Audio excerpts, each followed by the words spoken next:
ਸਤਿ ਸ਼੍ਰੀ ਅਕਾਲ। ਚੜ੍ਹਦੀ ਕਲਾ ਟਾਈਮ ਟੀਵੀ ਨਿਊਜ਼ ਦੇਖਣ ਵਾਲੇ ਸਾਰੇ ਦਰਸ਼ਕਾਂ ਦਾ ਮੈਂ ਰਾਜਵਿੰਦਰ ਕੌਰ ਸਵਾਗਤ ਕਰਦੀ ਹਾਂ। ਖਬਰਾਂ ਦੀ ਸ਼ੁਰੂਆਤ ਤੋਂ ਪਹਿਲਾਂ ਇੱਕ ਨਜ਼ਰ ਮਾਰ ਲੈਂਦੇ ਹਾਂ ਸੁਰਖੀਆਂ ਦੇ ਵੱਲ।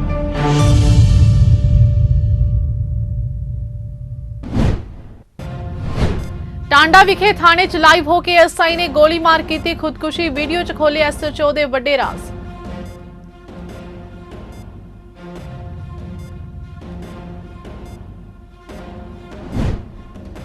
मुख्यमंत्री भगवंत मान ने राष्ट्रपति द्रौपदी मुर्मू नाल कीती मुलाकात। कई अहम मुद्दों ते कीती चर्चा।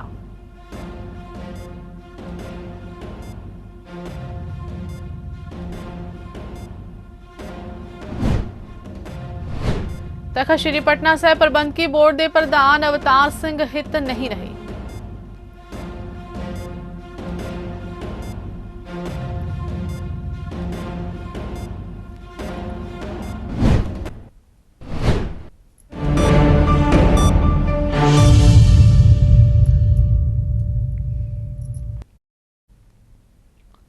ਅਤੇ ਹੁਣ ਖਬਰਾਂ ਵਿਸਥਾਰ ਦੇ ਨਾਲ। ਤਖਤ ਸ੍ਰੀ ਹਰਮੰਦਰ ਜੀ ਪਟਨਾ ਸਾਹਿਬ ਦੇ ਜਥੇਦਾਰ ਗਿਆਨੀ ਅਵਤਾਰ ਸਿੰਘ ਹਿੱਤ ਸਵੇਰ ਦੇ ਨਿਤਨੇਮ ਉਪਰੰਤ ਗੁਰੂ ਜੀ ਦੁਆਰਾ ਬਖਸ਼ੀ ਆਪਣੇ ਸਵਾਸਾਂ ਦੀ ਪੂੰਜੀ ਪੂਰੀ ਕਰਦੇ ਹੋਏ ਗੁਰੂ ਚਰਨਾਂ ਵਿੱਚ ਜਾ ਵਿਰਾਜੇ ਨੇ। ਅਵਤਾਰ ਸਿੰਘ ਹਿੱਤ ਤਖਤ ਸ੍ਰੀ ਪਟਨਾ ਸਾਹਿਬ ਮੈਨੇਜਮੈਂਟ ਬੋਰਡ ਦੇ ਪ੍ਰਧਾਨ ਸਨ, ਜੋ ਕਿ ਲੰਬੇ ਸਮੇਂ ਤੋਂ ਸ਼੍ਰੋਮਣੀ ਅਕਾਲੀ ਦਲ ਨਾਲ ਜੁੜੇ ਰਹੇ ਸਨ। ਸਵੇਰੇ ਪਾਠ ਕਰਦੇ ਹੋਏ ਅਵਤਾਰ ਸਿੰਘ ਹਿੱਤ ਦਾ ਦੇਹਾਂਤ ਹੋਇਆ। ਆਪਣੇ ਘਰ ਹੀ ਸ਼੍ਰੀ ਅਵਤਾਰ ਸਿੰਘ ਹਿੱਤ ਨੇ ਆਖਰੀ ਸਾਹ ਲਏ ਨੇ। ਗਿਆਨੀ ਅਵਤਾਰ ਸਿੰਘ ਹਿੱਤ ਦਾ ਅੰਤਿਮ ਸੰਸਕਾਰ ਦਿੱਲੀ ਦੇ ਹਰੀਨਗਰ 'ਚ ਅੱਜ ਸ਼ਾਮ 4 ਵਜੇ ਕੀਤਾ ਜਾਵੇਗਾ।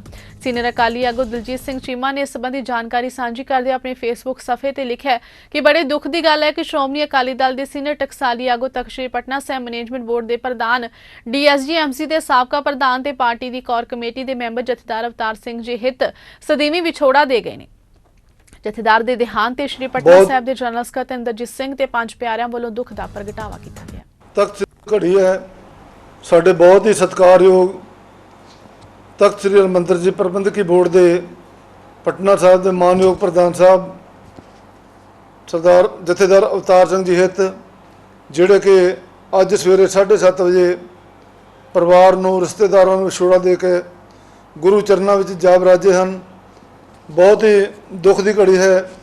ਅਚਾਨਕ ਅੱਜ ਸਵੇਰੇ ਜੋ ਖਬਰ ਮਿਲੀ ਕਿ ਉਹ ਅਕਾਲ ਚਲਾਣਾ ਕਰ ਗਏ ਹਨ, ਇਸ ਦੁੱਖ ਦੀ ਘੜੀ ਵਿੱਚ ਤਖਤ ਸ੍ਰੀ ਹਰਿਮੰਦਰ ਜੀ ਪ੍ਰਬੰਧਕੀ ਬੋਰਡ ਦੇ ਸਾਰੇ ਮੈਂਬਰਾਂ ਵੱਲੋਂ, ਅਹੁਦੇਦਾਰਾਂ ਵੱਲੋਂ ਅਤੇ ਤਖਤ ਸ੍ਰੀ ਹਰਿਮੰਦਰ ਦੇ ਸਾਰੇ ਸਟਾਫ ਵੱਲੋਂ, ਸੇਵਾਦਾਰਾਂ ਵੱਲੋਂ ਸਤਿਗੁਰਾਂ ਦੇ ਚਰਨਾਂ ਵਿੱਚ ਅਰਦਾਸ ਬੇਨਤੀ ਹੈ ਉਹਨਾਂ ਨੂੰ ਆਪਣੇ ਚਰਨਾਂ ਵਿੱਚ ਸਤਿਗੁਰੂ ਨਿਵਾਸ ਬਖਸ਼ਣ ਅਤੇ ਇਸ ਦੁੱਖ ਦੀ ਘੜੀ ਵਿੱਚ ਪਰਿਵਾਰ ਨੂੰ, ਰਿਸ਼ਤੇਦਾਰਾਂ ਨੂੰ ਭਾਣਾ ਮੰਨਣ ਦਾ ਬਲ ਬਖਸ਼ਣ।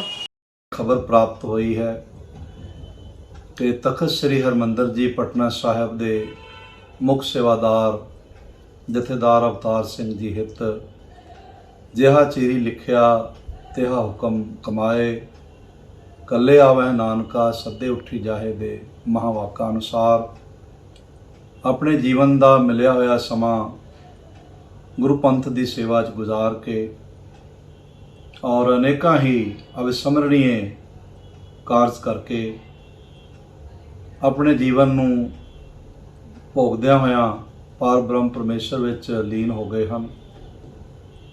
ਸ੍ਰੀ ਗੁਰੂ ਗੋਬਿੰਦ ਸਿੰਘ ਮਹਾਰਾਜ ਜੀ ਦੇ ਚਰਨਾਂ 'ਚ ਪ੍ਰਾਰਥਨਾ ਹੈ ਕਿ ਆਪਣੇ ਸੇਵਕ ਨੂੰ ਸਦੀਵ ਕਾਲ ਵਾਸਤੇ ਆਪਣੇ ਚਰਨ ਕਮਲਾਂ 'ਚ ਨਿਵਾਸ ਬਖਸ਼ਣ ਔਰ ਪਿੱਛੋਂ ਪਰਿਵਾਰ ਨੂੰ, ਸਨੇਹੀਆਂ, ਨਿਕਟਵਰਤੀਆਂ ਸੰਬੰਧੀਆਂ ਨੂੰ ਆਪਣੀ ਰਜ਼ਾ 'ਚ ਰਹਿਣ ਦਾ ਬਲ ਬਖਸ਼ਿਸ਼ ਕਰਨ। ਮੁੱਖਮੰਤਰੀ ਭਗਵੰਤ ਮਾਨ ਵੱਲੋਂ ਰਾਸ਼ਟਰਪਤੀ द्रौपदी मुर्मू ਨਾਲ ਮੁਲਾਕਾਤ ਕੀਤੀ ਗਈ। ਦਿੱਲੀ ਸਥਿਤ ਕਪੂਰਥਲਾ ਹਾਊਸ ਵਿਖੇ ਮੁੱਖ ਮੰਤਰੀ ਪਹਿਲੀ ਵਾਰ ਰਾਸ਼ਟਰਪਤੀ द्रौपदी मुर्मू ਨੂੰ ਮਿਲਣ ਲਈ ਪਹੁੰਚੇ, ਜਿਸ ਦੌਰਾਨ ਕਈ ਅਹਿਮ ਮੁੱਦਿਆਂ ਤੇ ਚਰਚਾ ਕੀਤੀ ਗਈ। ਮੁਲਾਕਾਤ ਕਰਨ ਤੋਂ ਬਾਅਦ ਮੁੱਖ ਮੰਤਰੀ ਭਗਵੰਤ ਮਾਨ ਨੇ ਕਿਹਾ ਕਿ ਉਹਨਾਂ ਵੱਲੋਂ ਰਾਸ਼ਟਰਪਤੀ द्रौपदी मुर्मू ਨੂੰ ਪੰਜਾਬ ਆਉਣ ਦਾ ਸੱਦਾ ਦਿੱਤਾ ਗਿਆ, ਜਿੱਥੇ ਉਹਨਾਂ ਨੂੰ ਪੰਜਾਬ ਦਾ ਸੱਭਿਆਚਾਰ, ਪੰਜਾਬ ਦੇ ਖਾਣੇ ਦਾ ਸਵਾਦ ਚਖਾਇਆ ਜਾਵੇਗਾ। ਜਰਮਨੀ ਦੌਰੇ ਨੂੰ ਲੈ ਕੇ ਭਗਵੰਤ ਮਾਨ ਦਾ ਬਿਆਨ ਸਾਹਮਣੇ ਆਇਆ। ਉਹਨਾਂ ਕਿਹਾ ਕਿ ਜਰਮਨੀ ਦੀਆਂ ਕਈ ਕੰਪਨੀਆਂ ਪੰਜਾਬ ਵਿੱਚ ਇੰਡਸਟਰੀ ਲਗਾਉਣ ਲਈ ਉਤਸੁਕ ਨੇ, ਜਿਨ੍ਹਾਂ ਨਾਲ ਮੁਲਾਕਾਤ ਕੀਤੀ ਜਾਵੇਗੀ। ਕੁਝ ਵੱਡੀਆਂ ਕਾਰਾਂ ਦੀਆਂ ਕੰਪਨੀਆਂ ਪਾਰਟਸ ਬਣਾਉਣ ਦਾ ਪਲਾਂਟ ਪੰਜਾਬ 'ਚ ਲਗਾਉਣਾ ਚਾਹੁੰਦੀਆਂ ਨੇ ਤੇ ਕੁਝ ਹੋਰ ਰਾਜਾਂ ਦੇ ਮੁੱਖ ਮੰਤਰੀ ਵੀ ਉੱਥੇ ਜਾਣਗੇ।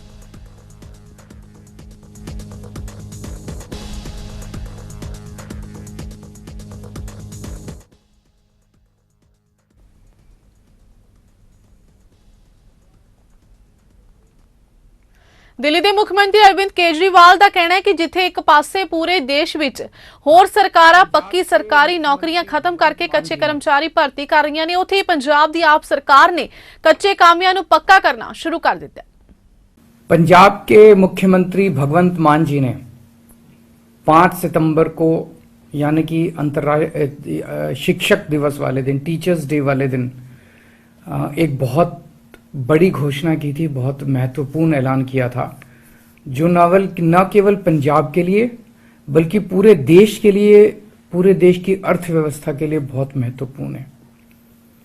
उन्होंने 8,736 कच्चे टीचर पक्के करने का ऐलान किया था। ये पहली बार हो रहा है देश में। पूरे देश में एक हवा ये चल रही है कि सरकारी नौकरियां खत्म करो, सरकारी नौकरियों में भर्ती मत करो और उनकी जगह कच्चों को लगाओ, और उनको कच्चे में पूरी जिंदगी उनकी बीत जाती है।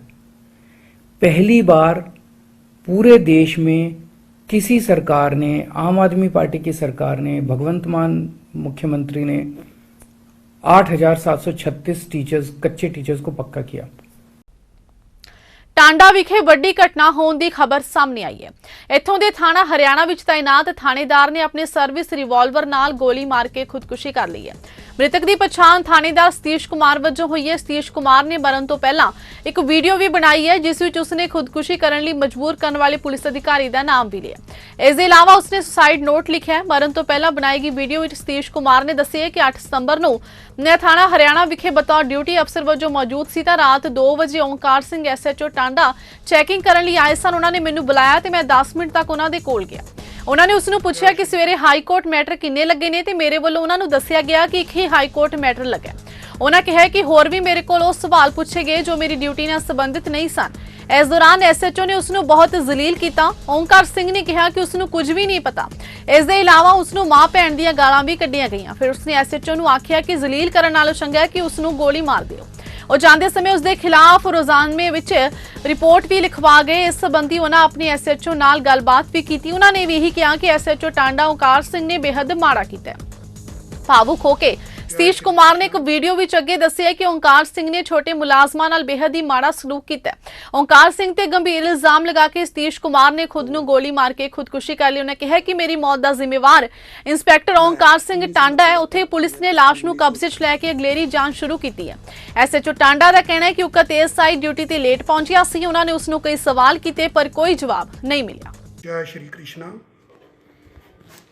मैं ASI सतीश कुमार थाना हरियाणा विखे बतौर तफ्तीशी अफसर लगा हाँ। मैं 1990 का भर्ती हाँ तो 1994 का लोअर पास हाँ। इंटर की भी मैनू करीब 3 साल हो चुके हैं। मिति 8/9/22 नूं मैं थाना हरियाणा विखे बतौर ड्यूटी अफसर मौजूद सी तां रात 2 बजे इंस्पैक्टर ओंकार सिंह SHO टांडा चैकिंग करन आए, जिन्हां ने मैनू बुलाया। मैं 10 मिनट तक उन्हां दे कोल गया, जिन्हां ने मैनू पुछया कि सवेरे हाई कोर्ट मैटर किन्ने लगे हैं, जिन्हां नू मैं दस्सिया भी एक ही हाई कोर्ट मैटर लगा है। जिन्हां ने मैनू कहा की लगा है, मैं आखिया भी जिस IO ने जाना हुंदा है उस नू ही पता हुंदा है। ते होर भी मेरे कोले अनसरसरी क्वेश्चन पुछे जिहड़े कि ड्यूटी अफसर दे नाल संबंध नहीं सी रखते, ते जिन्हां ने मैनू बहुत ज़्यादा जलील किया। जिन्हां ने आख्या कि तैनू कुछ भी नहीं पता, ते मैनू माँ भैन दियां गालां तक कढ़ के मैनू हद तो ज़्यादा जलील किया। मैं उस वक्त सोचिया भी मैं इस दुनिया, मैं उन्होंने आख्या भी इदा जलील करन नालों मैनू गोली मार दवो, इहदे नालों वो ही चंगा जलील ना करो। पर जाते वक्त वो मेरे खिलाफ रोज़नामे विच मैनू जलील करन दे बावजूद भी मेरे खिलाफ रपट लिख के चले गए, जिस संबंधी मैं सवेरे SHO साहब अपनियां नू दस्सिया, जिन्हां ने भी कहा कि बहुत ही माड़ा SHO टांडे ने किया है। SHO टांडा ओंकार सिंह जो कि ਬਹੁਤ ਹੀ ਮਾੜਾ ਵਤੀਰਾ ਛੋਟੇ ਮੁਲਾਜ਼ਮਾਂ ਨਾਲ ਰੱਖਦਾ ਹੈ, ਜਿਸ ਨੇ ਮੈਨੂੰ ਜਲੀਲ ਕਰਕੇ ਮਾਵਾਂ ਭੈਣਾਂ ਦੀਆਂ ਗਾਲਾਂ ਕੱਢ ਕੇ ਮੈਨੂੰ ਮਰਨ ਲਈ ਮਜਬੂਰ ਕਰ ਦਿੱਤਾ ਹੈ।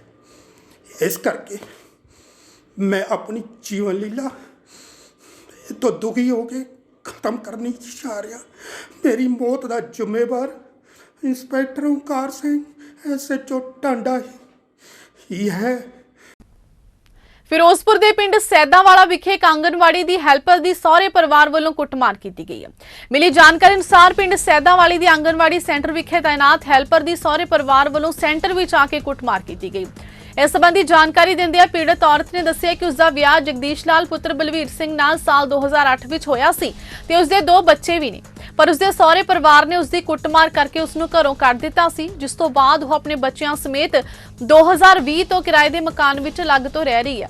ਉਹਨਾਂ ਕਿਹਾ ਕਿ ਉਸਨੇ ਆਪਣੇ ਪਤੀ ਤੇ ਖਰਚੇ ਤੇ ਤਲਾਕ ਦਾ ਕੇਸ ਮਾਨਯੋਗ ਅਦਾਲਤ ਵਿੱਚ ਲਗਾਇਆ ਹੋਇਆ। ਉਹਨਾਂ ਦੱਸਿਆ ਕਿ ਬੀਤੇ ਦਿਨੀ ਜਦ ਪਿੰਡ ਦੇ ਡਿਪੂ ਹੋਲਡਰ ਵੱਲੋਂ ਕਣਕ ਦੀਆਂ ਪਰਚੀਆਂ ਕੱਟੀਆਂ ਜਾ ਰਹੀਆਂ ਸਨ ਤਾਂ ਉਹ ਵੀ ਡਿਪੂ ਤੇ ਪਰਚੀ ਕਟਾਉਣ ਲਈ ਗਈ ਸੀ, ਜਿੱਥੇ ਉਸਦੇ ਪਤੀ ਨੇ ਉਸ ਨਾਲ ਗਾਲੀ ਗਲੋਚ ਕੀਤਾ, ਜਿਸ ਤੋਂ ਬਾਅਦ ਉਹ ਸੈਂਟਰ ਆ ਗਈ ਤੇ ਉਸਦਾ ਪਤੀ ਵੀ ਪਿੱਛੇ ਸੈਂਟਰ ਪਹੁੰਚ ਗਿਆ ਤੇ ਉਸ ਨਾਲ ਕੁੱਟਮਾਰ ਕੀਤੀ, ਜਿਸ ਨਾਲ ਉਹ ਬੇਹੋਸ਼ ਹੋ ਗਈ। ਜਿਸ ਤੋਂ ਬਾਅਦ ਸੈਂਟਰ ਦੀ ਸਫਾਈ ਸੇਵਕਾਂ ਵੱਲੋਂ ਉਸ ਨੂੰ ਹਸਪਤਾਲ ਪਹੁੰਚਾਇਆ ਗਿਆ। ਉਹਨਾਂ ਮੰਗ ਕੀਤੀ ਕਿ ਉਸ ਨੂੰ ਇਨਸਾਫ ਦਿਵਾਇਆ ਜਾਵੇ।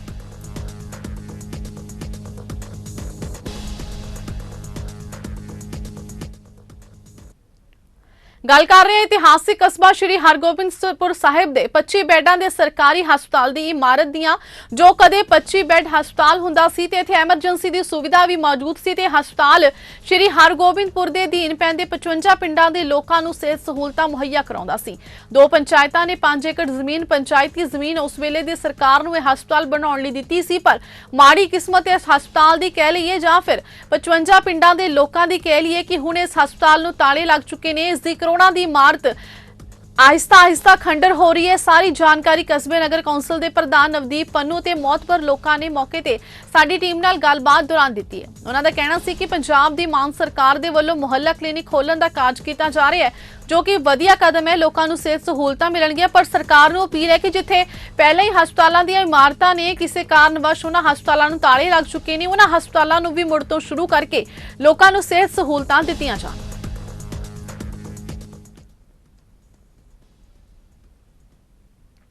ਬੀਤੇ ਦਿਨੀ ਅੰਮ੍ਰਿਤਸਰ ਦੇ ਥਾਣਾ B ਡਿਵੀਜ਼ਨ ਦੇ ਅਧੀਨ ਆਉਂਦੇ ਇਲਾਕਾ ਬਾਜ਼ਾਰ ਕਈਆਂ ਵਾਲੇ ਵਿੱਚ 2 ਨਿਹੰਗ ਸਿੰਘਾਂ ਤੇ ਇੱਕ ਹੋਟਲ ਮੁਲਾਜ਼ਮ ਵੱਲੋਂ 22 ਸਾਲਾ ਹਰਸਿਮਰਨ ਦੇ ਕਤਲ ਨੂੰ ਲੈ ਕੇ ਜਿੱਥੇ ਪਰਿਵਾਰ ਵਿੱਚ ਸਹਿਮ ਦਾ ਮਾਹੌਲ ਹੈ, ਉੱਥੇ ਹੀ ਪਰਿਵਾਰ ਵੱਲੋਂ ਪੁਲਿਸ ਪ੍ਰਸ਼ਾਸਨ ਕੋਲੋਂ ਇਨਸਾਫ ਦੀ ਮੰਗ ਕੀਤੀ ਗਈ ਹੈ। ਇਸ ਸੰਬੰਧੀ ਜਾਣਕਾਰੀ ਦਿੰਦਿਆਂ ਮ੍ਰਿਤਕ ਦੇ ਪਰਿਵਾਰਕ ਮੈਂਬਰਾਂ ਨੇ ਦੱਸਿਆ ਕਿ ਸਾਜ਼ਿਸ਼ ਤਹਿਤ ਲੜਕੀ ਦੇ ਬਹਾਨੇ 2 ਨਿਹੰਗ ਸਿੰਘਾਂ ਤੇ ਹੋਟਲ ਮੁਲਾਜ਼ਮ ਵੱਲੋਂ ਉਸ ਦਾ ਬੇਰਹਿਮੀ ਨਾਲ ਕਤਲ ਕਰ ਦਿੱਤਾ ਗਿਆ ਤੇ ਪੁਲਿਸ ਸਿਰਫ ਤਫਤੀਸ਼ ਦਾ ਹਵਾਲਾ ਦੇ ਰਹੀ ਹੈ।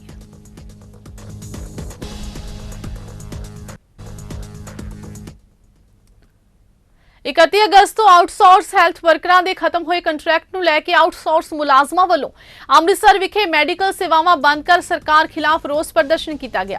ਇਸ ਸੰਬੰਧੀ outsource health worker Asha Rani ਨੇ ਦੱਸਿਆ ਕਿ ਸਰਕਾਰ ਨਾਲ ਉਹਨਾਂ ਦਾ ਠੇਕਾ ਜੋ ਕਿ 31 ਅਗਸਤ ਨੂੰ ਖਤਮ ਹੋਇਆ ਸੀ ਤੇ ਸਰਕਾਰ ਨਵਾਂ ਕੰਟਰੈਕਟ ਨਹੀਂ ਭੇਜ ਰਹੀ, ਜਿਸ ਦੇ ਚੱਲਦੇ ਉਹਨਾਂ 1 ਹਫ਼ਤਾ ਇੰਤਜ਼ਾਰ ਕਰਨ ਤੋਂ ਬਾਅਦ ਸਰਕਾਰ ਦੇ ਲਾਰਿਆਂ ਖਿਲਾਫ ਸਮੂਹ ਆਊਟਸੋਰਸ ਹੈਲਥ ਵਰਕਰਾਂ ਵੱਲੋਂ ਮੈਡੀਕਲ ਕਾਲਜ ਵਿਖੇ ਰੋਸ ਪ੍ਰਦਰਸ਼ਨ ਕੀਤਾ ਜਾ ਰਿਹਾ ਹੈ।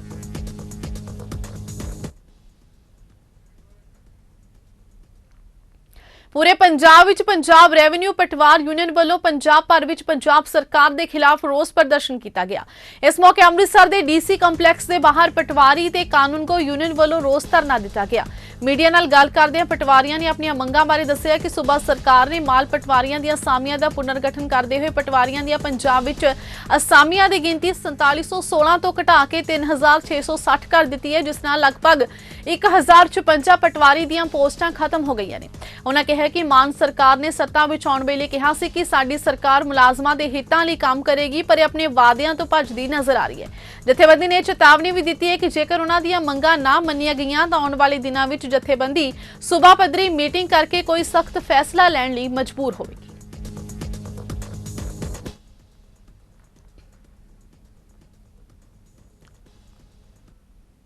ਪੰਜਾਬ ਭਰ ਵਿੱਚੋਂ ਪੈਂਥੀਕੋਸਟਲ ਤੇ ਸਾਰੇ ਪਾਸਟਰ ਸਾਹਿਬਾਨ ਤੇ ਬਿਸ਼ਪ ਵੱਲੋਂ ਇੱਕ ਵੱਡੀ ਮਾਸ ਸਭਾ ਕੀਤੀ ਗਈ, ਜਿਸ ਵਿੱਚ ਹਜ਼ਾਰਾਂ ਦੀ ਗਿਣਤੀ ਵਿੱਚ ਮਸੀਹੀ ਭਾਈਚਾਰੇ ਨੇ ਹਿੱਸਾ ਲਿਆ। ਇਸ ਮੌਕੇ ਉਹਨਾਂ ਨੇ ਪੰਜਾਬ ਭਰ ਦੇ ਪਾਸਟਰਾਂ ਨੂੰ ਆ ਰਹੀਆਂ ਮੁਸ਼ਕਿਲਾਂ ਦੇ ਬਾਰੇ ਗੱਲਬਾਤ ਕੀਤੀ। ਉਹਨਾਂ ਕਿਹਾ ਕਿ ਜੋ ਪੰਜਾਬ ਵਿੱਚ ਧਰਮ ਪਰਿਵਰਤਨ ਦਾ ਮਾਹੌਲ ਚੱਲ ਰਿਹਾ ਉਸ ਉੱਤੇ ਡੂੰਘੀ ਵਿਚਾਰ ਚਰਚਾ ਕੀਤੀ ਗਈ ਹੈ।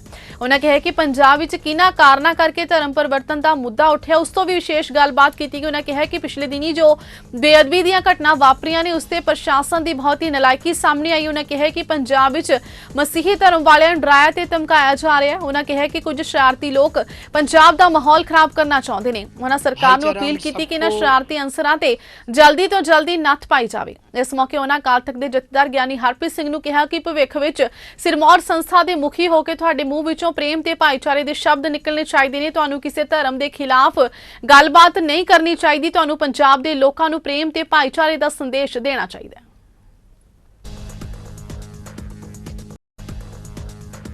भाईचारा उन सबको सत श्री अकाल, सलाम और नमस्कार। आज एक हमने बड़ी मीटिंग की पास्टर्स की, सब पास्टर साहबानों के साथ। इसका एक एजेंडा था, वो ये एजेंडा था कि सारे पंजाब के जो पेंटिकॉस्टल्स मिशंस पास्टर्स हैं वो सब एक एजेंडे के नीचे आने वाले हैं बहुत जल्दी। दूसरा, वो लोग जो परमेश्वर के लोगों को इनलीगल बोलते हैं, क्योंकि आस्था और जो धार्मिकता होती है उसमें लीगल या इनलीगल शब्द नहीं होता, क्योंकि वो आस्था होती है। तो ऐसे लोगों के लिए हम प्रशासन से मांग करते हैं कि उनके लिए एक कार्रवाई की जाए, ताकि ऐसे भड़काऊ भाषणों से प्रांत में, इस सूबे में शांति भंग होगी। आने वाले दिनों में दंगे हो सकते हैं, बहुत सारी चीज़ें ख़राब हो सकती है। तो हमारी ये मीटिंग का एक ही मैसेज था, शांति।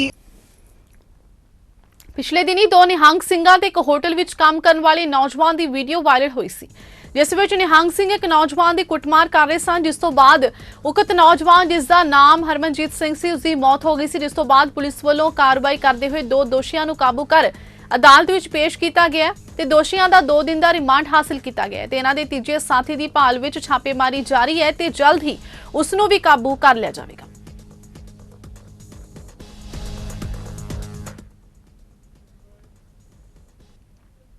ਪੰਜਾਬ ਸਰਕਾਰ ਵੱਲੋਂ ਵੱਖ-ਵੱਖ ਜ਼ਿਲ੍ਹਿਆਂ ਵਿੱਚ ਪਲੈਨਿੰਗ ਬੋਰਡ ਦੇ ਚੇਅਰਮੈਨਾਂ ਦੀ ਲਿਸਟ ਜਾਰੀ ਕੀਤੀ ਗਈ ਹੈ, ਜਿਸ ਦੇ ਤਹਿਤ ਨਾਭਾ ਹਲਕੇ ਤੋਂ ਜਸਬੀਰ ਸਿੰਘ ਜੱਸੀ ਸੋਹੀਆਂ ਵਾਲੇ ਦਾ ਨਾਮ ਜਿਵੇਂ ਹੀ ਲਿਸਟ ਵਿੱਚ ਆਇਆ ਤਾਂ ਉਹਨਾਂ ਦੇ ਘਰ ਵਧਾਈਆਂ ਦੇਣ ਵਾਲਿਆਂ ਦਾ ਤਾਂਤਾ ਲੱਗ ਗਿਆ। ਪੰਜਾਬ ਸਰਕਾਰ ਵੱਲੋਂ ਜੱਸੀ ਸੋਹੀਆਂ ਵਾਲੇ ਨੂੰ ਜ਼ਿਲ੍ਹਾ ਪਟਿਆਲਾ ਦੇ ਪਲੈਨਿੰਗ ਬੋਰਡ ਦਾ ਚੇਅਰਮੈਨ ਨਿਯੁਕਤ ਕੀਤਾ ਗਿਆ। ਜੱਸੀ ਸੋਹੀਆਂ ਵਾਲਾ ਨੇ ਕਿਹਾ ਹੈ ਕਿ ਉਹ ਪਾਰਟੀ ਹਾਈ ਕਮਾਂਡ ਦਾ ਧੰਨਵਾਦ ਕਰਦੇ ਨੇ, ਜਿਨ੍ਹਾਂ ਨੇ ਉਹਨਾਂ ਤੇ ਵਿਸ਼ਵਾਸ ਕਰਕੇ ਇਹਨਾਂ ਵੱਡਾ ਅਹੁਦਾ ਦਿੱਤਾ। ਉਹਨਾਂ ਕਿਹਾ ਕਿ ਉਹ ਆਪਣੇ ਕੰਮ ਨੂੰ ਇਮਾਨਦਾਰੀ ਤੇ ਤਨਦੇਹੀ ਦੇ ਨਾਲ ਨਿਭਾਉਣਗੇ।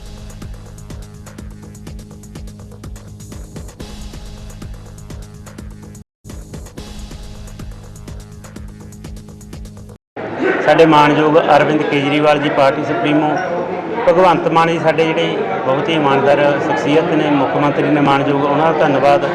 ਰਾਘਵ ਚੱਡਾ ਜੀ, ਸੰਦੀਪ ਪਾਠਕ ਜੀ ਤੇ ਜਰਨੈਲ ਸਿੰਘ ਜੀ, ਮੈਂ ਸਾਰੀ ਸਮੁੱਚੀ ਪਾਰਟੀ ਦਾ ਲੀਡਰਸ਼ਿਪ ਦਾ ਧੰਨਵਾਦ ਕਰਦਾ, ਜਿਨ੍ਹਾਂ ਨੇ ਮੈਨੂੰ ਇਸ ਦੇ ਲਾਇਕ ਸਮਝਿਆ, ਕਿਉਂਕਿ ਮੈਂ ਸ਼ੁਰੂ ਤੋਂ ਹੀ ਜਿਹੜਾ ਪਾਰਟੀ ਨਾਲ ਜੁੜਿਆ ਹੈ। ਜਿੱਥੇ ਵੀ ਮੇਰੀ ਪਾਰਟੀ ਨੇ ਡਿਊਟੀ ਲਈ ਪੂਰੇ ਪੰਜਾਬ ਦੇ ਵਿੱਚ ਜਾ ਕੇ ਮੈਂ ਉਹ ਆਪਣੀ ਜਿਹੜੀ ਡਿਊਟੀ ਆ ਪੂਰੀ ਤਨਦੇਹੀ ਤੇ ਇਮਾਨਦਾਰੀ ਨਾਲ ਨਿਭਾਈ ਆ।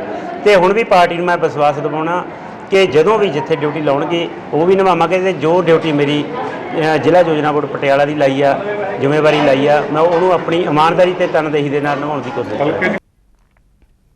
ਗਊਆਂ ਵਿੱਚ ਫੈਲੀ ਲੰਪੀ ਸਕਿਨ ਦੀ ਬਿਮਾਰੀ ਨੇ ਹੁਣ ਤੱਕ ਕਈ ਗਊਆਂ ਦੀ ਜਾਨ ਲਈ ਹੈ, ਪਰ ਜ਼ਿਲ੍ਹਾ ਗੁਰਦਾਸਪੁਰ ਵਿੱਚ ਇਸ ਬਿਮਾਰੀ ਦਾ ਅਸਰ ਹੁਣ ਘਟਦਾ ਜਾ ਰਿਹਾ ਹੈ। ਇਸ ਸੰਬੰਧੀ ਜਾਣਕਾਰੀ ਦਿੰਦੇ ਹੋਏ ਡਿਪਟੀ ਡਾਇਰੈਕਟਰ ਪਸ਼ੂ ਪਾਲਣ ਵਿਭਾਗ ਡਾਕਟਰ ਸ਼ਾਮ ਸਿੰਘ ਘੁੰਮਣ ਨੇ ਕਿਹਾ ਕਿ ਇਹ ਬਿਮਾਰੀ ਖਾਸ ਕਰਕੇ ਗਊਆਂ ਦੇ ਵਿੱਚ ਪਾਈ ਗਈ। ਉਹਨਾਂ ਕਿਹਾ ਕਿ ਜ਼ਿਲ੍ਹਾ ਗੁਰਦਾਸਪੁਰ ਵਿੱਚ ਇਸ ਬਿਮਾਰੀ ਦਾ ਪਹਿਲਾ ਕੇਸ ਅਗਸਤ ਦੇ ਪਹਿਲੇ ਹਫ਼ਤੇ ਰਿਪੋਰਟ ਕੀਤਾ ਗਿਆ ਸੀ, ਜਿਸ ਤੋਂ ਬਾਅਦ ਪੰਜਾਬ ਸਰਕਾਰ ਵੱਲੋਂ ਇਸ ਬਿਮਾਰੀ ਦੀ ਰੋਕਥਾਮ ਲਈ ਪੁਖਤਾ ਪ੍ਰਬੰਧ ਕੀਤੇ ਗਏ।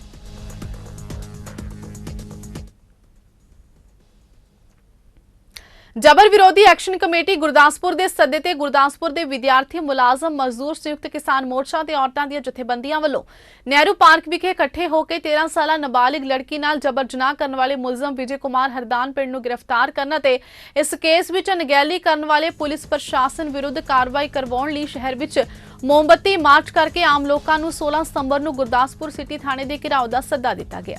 ਉਹਨਾਂ ਕਿਹਾ ਕਿ ਜੇਕਰ ਅਜੇ ਵੀ ਦੋਸ਼ੀ ਨੂੰ ਸਜ਼ਾ ਨਾ ਮਿਲੀ ਤਾਂ ਉਹ ਵੱਡੇ ਪੱਧਰ ਦੇ ਸੰਘਰਸ਼ ਕਰਨ ਲਈ ਮਜਬੂਰ ਹੋਣਗੇ। ਉਹਨਾਂ ਮੰਗ ਕੀਤੀ ਹੈ ਕਿ ਦੋਸ਼ੀ ਨੂੰ ਜਲਦ ਤੋਂ ਜਲਦ ਗ੍ਰਿਫਤਾਰ ਕੀਤਾ ਜਾਵੇ। ਕੋਰੋਨਾ ਮਹਾਮਾਰੀ ਤੋਂ 2 ਸਾਲਾਂ ਬਾਅਦ ਗੁਰਦਾਸਪੁਰ ਦੀ ਐਗਰੀਕਲਚਰ ਯੂਨੀਵਰਸਿਟੀ ਵਿੱਚ ਕਿਸਾਨ ਮੇਲਾ ਲਗਾਇਆ ਗਿਆ, ਜਿਸ ਵਿੱਚ ਚੇਅਰਮੈਨ ਰਮਨ ਬਹਿਲ ਹਲਕਾ ਇੰਚਾਰਜ ਦੀਨਾਨਗਰ ਸ਼ਮਸ਼ੇਰ ਸਿੰਘ ਤੇ ਡੇਰਾ ਬਾਬਾ ਨਾਨਕ ਦੇ ਹਲਕਾ ਇੰਚਾਰਜ ਗੁਰਦੀਪ ਸਿੰਘ ਰੰਧਾਵਾ ਨੇ ਖਾਸ ਤੌਰ ਤੇ ਸ਼ਿਰਕਤ ਕੀਤੀ। ਇਸ ਮੇਲੇ ਵਿੱਚ ਕਿਸਾਨਾਂ ਨੇ ਵੱਧ ਚੜ੍ਹ ਕੇ ਹਿੱਸਾ ਲਿਆ। ਇਸ ਮੌਕੇ ਕਿਸਾਨੀ ਦੇ ਨਾਲ ਸੰਬੰਧਿਤ ਚੀਜ਼ਾਂ ਦੀ ਪ੍ਰਦਰਸ਼ਨੀ ਲਗਾਈ ਗਈ। ਇਸ ਮੇਲੇ ਵਿੱਚ ਕਿਸਾਨਾਂ ਨੂੰ ਫਸਲਾਂ ਪ੍ਰਤੀ ਹਰ ਤਰ੍ਹਾਂ ਦੀ ਜਾਣਕਾਰੀ ਦਿੱਤੀ ਗਈ।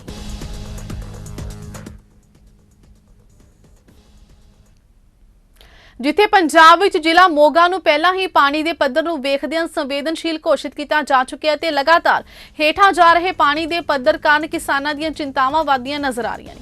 ਪਾਣੀ ਦਾ ਪੱਧਰ ਦਿਨੋਂ ਦਿਨ ਨੀਵਾਂ ਹੋਣ ਕਾਰਨ ਕਿਸਾਨਾਂ ਦੀ ਜਿੱਥੇ ਮੱਛੀ ਮੋਟਰਾਂ ਸੜ ਰਹੀਆਂ ਨੇ, ਉੱਥੇ ਕਿਸਾਨਾਂ ਦੇ ਬੋਰ ਵੀ ਵੱਡੇ ਪੱਧਰ ਤੇ ਖਰਾਬ ਹੋ ਰਹੇ ਨੇ।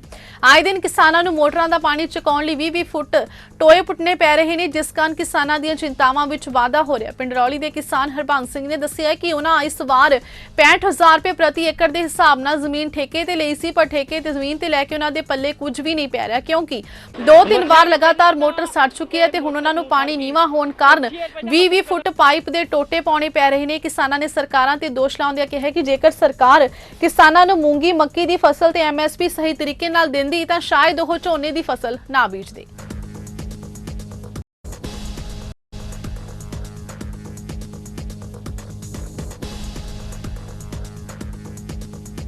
ਸਮੱਸਿਆ ਵੀ ਪਹਿਲਾਂ ਤਾਂ ਇਹ ਮੋਟਰ ਸੜ ਗਈ, ਚੌਥੀ ਵਾਰ ਪਹਿਲਾਂ ਪੱਖ ਪੁੱਖ ਦਾ ਕੰਮ ਕਰਾ ਕੇ ਸਾਰਾ ਕੁਝ ਪਾਇਆ, ਚੌਥੀ ਵਾਰ ਮੋਟਰ ਕੱਢੀ ਹੈ ਤੇ ਕਿਤੇ ਟੋਟਾ ਮੰਗ ਲਿਆ, ਕਿਤੇ ਸੜ ਗਈ।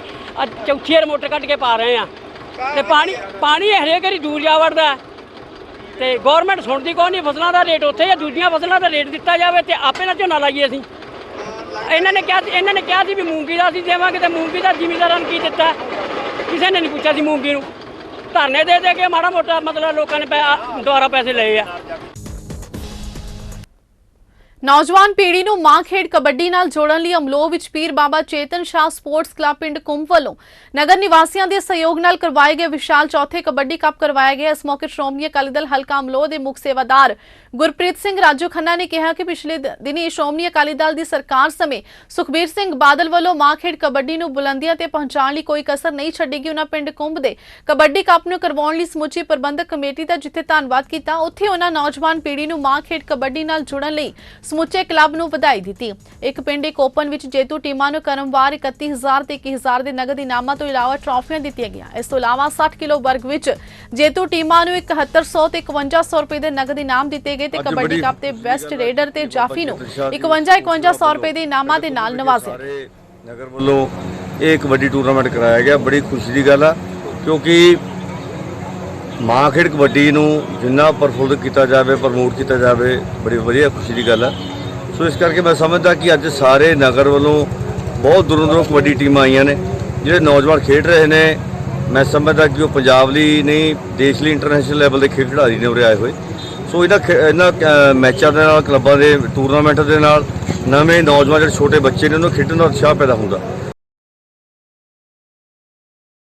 ਸਾਰਾਗੜੀ ਸ਼ਹੀਦਾਂ ਦੀ 125ਵੀਂ ਵਰ੍ਹੇਗੰਢ ਮੌਕੇ ਸਾਰਾਗੜੀ ਫਾਊਂਡੇਸ਼ਨ ਵੱਲੋਂ ਸ਼੍ਰੋਮਣੀ ਕਮੇਟੀ ਦੀ ਆਗੂਆਂ ਜਥੇਦਾਰ ਸ਼੍ਰੀ ਅਕਾਲ ਤਖਤ ਸਾਹਿਬ, ਕੈਬਨਿਟ ਮੰਤਰੀ ਪੰਜਾਬ ਡਾਕਟਰ ਇੰਦਰਬੀਰ ਸਿੰਘ ਨਿੱਜਰ ਤੇ ਹੋਰ ਪ੍ਰਮੁੱਖ ਸ਼ਖਸੀਅਤਾਂ ਵੱਲੋਂ ਇੱਕ ਮਾਰਚ ਸ਼੍ਰੀ ਹਰਮੰਦਰ ਸਾਹਿਬ ਤੋਂ ਸਾਰਾਗੜੀ ਸਰਾਂ ਤੱਕ ਕੱਢਿਆ ਗਿਆ। ਇਸ ਸੰਬੰਧੀ ਗੱਲਬਾਤ ਕਰਦਿਆਂ ਸ਼੍ਰੋਮਣੀ ਕਮੇਟੀ ਮੈਂਬਰ ਭਾਈ ਮਨਜੀਤ ਸਿੰਘ, ਡਾਕਟਰ ਇੰਦਰਜੀਤ ਸਿੰਘ ਨਿੱਜਰ ਤੇ ਸਾਰਾਗੜੀ ਫਾਊਂਡੇਸ਼ਨ ਦੇ ਮੈਂਬਰਾਂ ਨੇ ਦੱਸਿਆ ਕਿ ਉਹ ਸਾਰਾਗੜੀ ਫਾਊਂਡੇਸ਼ਨ ਵੱਲੋਂ ਸਾਰਾਗੜੀ ਦੇ ਸ਼ਹੀਦਾਂ ਦੀ ਯਾਦ ਨੂੰ ਸਮਰਪਿਤ 125 ਵਰ੍ਹੇਗੰਢ ਨੂੰ ਮਨਾਉਣ ਜਾ ਰਹੇ ਨੇ, ਜਿਸ ਸੰਬੰਧੀ ਇੱਕ ਮਾਰਚ ਸ਼੍ਰੀ ਹਰਮੰਦਰ ਸਾਹਿਬ ਤੋਂ ਸਾਰਾਗੜੀ ਸਰਾਂ ਤੱਕ ਕੱਢਿਆ ਜਾ ਰਿਹਾ, ਜਿਸ ਵਿੱਚ ਪੰਥ ਦੀਆਂ ਮਹਾਨ ਸ਼ਖਸੀਅਤਾਂ ਦੇ ਨਾਲ ਸ਼ਹੀਦਾਂ ਦੇ 3 ਪਰਿਵਾਰ ਇਸ ਮਾਰਚ ਵਿੱਚ ਸ਼ਾਮਿਲ ਹੋਣ ਪਹੁੰਚੇ ਨੇ। ਇਸ ਮੌਕੇ ਸਕੂਲੀ ਬੱਚਿਆਂ ਵੱਲੋਂ ਮਾਰਚ ਵਿੱਚ ਹਿੱਸਾ ਲੈ ਕੇ ਗੱਤਕੇ ਤੇ ਪਰੇਡ ਦੇ ਜ਼ੋਹਰ ਦਿਖਾਏ ਗਏ ਤੇ ਇਸ ਮਾਰਚ ਦੀ ਸ਼ੋਭਾ ਨੂੰ ਵਧਾਇਆ ਗਿਆ।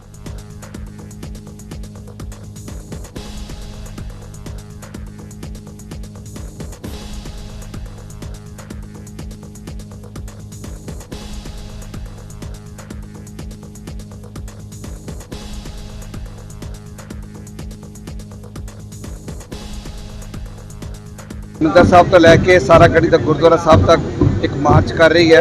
ਇੱਕ ਸੰਸਥਾ ਹੈ ਜਿਹਨੇ ਉਹ ਕੰਮ ਕੀਤਾ ਜੋ ਸਾਨੂੰ ਕਰਨਾ ਚਾਹੀਦਾ ਸੀ, ਜੋ ਸਾਡੀ SGPC ਨੂੰ ਕਰਨਾ ਚਾਹੀਦਾ ਸੀ, ਜੋ ਚੀਫ ਖਾਲਸਾ ਦੀਵਾਨ ਨੂੰ ਕਰਨਾ ਚਾਹੀਦਾ ਸੀਗਾ, ਉਹ ਸਾਡੇ ਜੋਸਨ ਸਾਹਿਬ ਨੇ ਜਿਹਨੇ ਕੰਮ ਕੀਤਾ। ਔਰ ਮੈਨੂੰ ਬੜਾ ਮਾਣ ਉਹਨਾਂ ਤੇ ਕਿ ਜਿਹੜਾ ਸਾਡਾ ਗੌਰਵਮਈ ਇਤਿਹਾਸ ਹੈ ਸਾਡੀ ਕੌਮ ਦਾ, ਸਾਡੇ ਪੰਜਾਬੀਆਂ ਦਾ, ਉਹਨਾਂ ਨੇ ਲੋਕਾਂ ਦੇ ਸਾਹਮਣੇ ਲਿਆਂਦਾ। ਸਾਰਾਗੜੀ ਦੇ ਜਿਹੜੇ ਮਹਾਨ ਸ਼ਹੀਦ ਨੇ, ਉਹਨਾਂ ਦੀ ਯਾਦ ਨੂੰ ਤਾਜ਼ਾ ਕਰਨ ਵਾਸਤੇ ਅੱਜ ਬਹੁਤ ਵੱਡਾ ਉਪਰਾਲਾ ਜਿਹੜਾ ਕੀਤਾ ਗਿਆ ਹੈ। सो मैं समझदा है कि 1.25 लाख से एक लड़ाऊं तबे गमेश सिंह नाम कहाऊं। उस सिद्धांत ते चलदियां उन्हां मरजीवड़े ਸਿੰਘਾਂ ने सारागढ़ी वाले महान सूरबीरां ने बड़ी वड्डी शहीदी प्राप्त की है और कौम नूं इहो ਜਿਹੇ शहीदां ते माण है, फखर है। और अज भी असीं माण महसूस करते हैं कि एडा वड्डा जंग जिहड़ा उन्हां 10 ਲੱਖ ਦੀ फौज नाल लड़िया। ਇਹ ਮਾਰਚ ਸ੍ਰੀ ਅਕਾਲ ਤਖਤ ਸਾਹਿਬ ਤੋਂ ਸਾਰਾਗੜ੍ਹੀ ਗੁਰਦੁਆਰੇ ਸਾਹਿਬ ਜਾ ਰਿਹਾ ਹੈ। ਸਾਡੇ ਨਾਲ ਸਿਗਨਲਮੈਨ ਗੁਰਮੁਖ ਸਿੰਘ ਜੀ ਦਾ ਸ਼ਹੀਦ ਪਰਿਵਾਰ ਹੀ ਵੀ ਹੈ, ਲਾਲ ਸਿੰਘ ਜੀ ਦਾ ਪਰਿਵਾਰ ਹੈ, ਚੰਦਾ ਸਿੰਘ ਦਾ ਪਰਿਵਾਰ ਹੈ।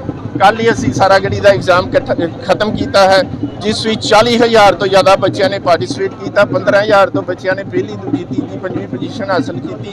ਪਹਿਲਾ ਇਨਾਮ ਅਸੀਂ ਕੈਸ਼ ਦਿੱਤਾ 1.25 ਲੱਖ ਰੁਪਈਆ ਕੱਲ੍ਹ, ਤੇ ਆਉਣ ਵਾਲੇ ਸਮੇਂ 'ਚ ਜਿਸ ਤਰ੍ਹਾਂ ਚੀਫ ਖਾਲਸਾ ਦੀਵਾਨ ਦੇ ਪ੍ਰਧਾਨ ਨੇ ਵਾਅਦਾ ਕੀਤਾ ਹੈ ਵੀ ਉਹ ਸਿਲੇਬਸ ਅਗਲੇ ਸਾਲ ਤੋਂ ਕਿਤਾਬਾਂ ਵੀ ਸ਼ੁਰੂ ਹੋ ਜਾਏਗਾ, ਤੇ ਮੈਂ ਆਸ ਕਰਦਾ ਪੰਜਾਬ ਸਰਕਾਰ ਵੀ ਇਸ ਦੇ ਉੱਪਰ ਕੁਛ ਕਰੇਗੀ ਤੇ ਸਿੱਖਾਂ ਦਾ ਇਤਿਹਾਸ ਜੰਗਜੂ ਜਿਹੜਾ ਦੁਨੀਆ ਦੇ ਵਿੱਚ ਮਹਾਨ ਲੜਾਈ ਹੈ ਉਸ ਨੂੰ ਕਿਤਾਬਾਂ ਵਿੱਚ ਸ਼ਾਮਲ ਕੀਤਾ ਜਾਏ। ਇਸ ਦੇ ਨਾਲ ਹੀ ਖਬਰਾਂ ਦਾ ਸਿਲਸਿਲਾ ਇੱਥੇ ਸਮਾਪਤ ਹੁੰਦਾ ਹੈ। ਨਵੀਆਂ ਤੇ ਤਾਜ਼ਾ ਖਬਰਾਂ ਦੇ ਨਾਲ ਫਿਰ ਹਾਜ਼ਰ ਹੋਵਾਂਗੇ। ਤਦ ਤੱਕ ਲਈ ਦਿਓ ਇਜਾਜ਼ਤ। ਧੰਨਵਾਦ।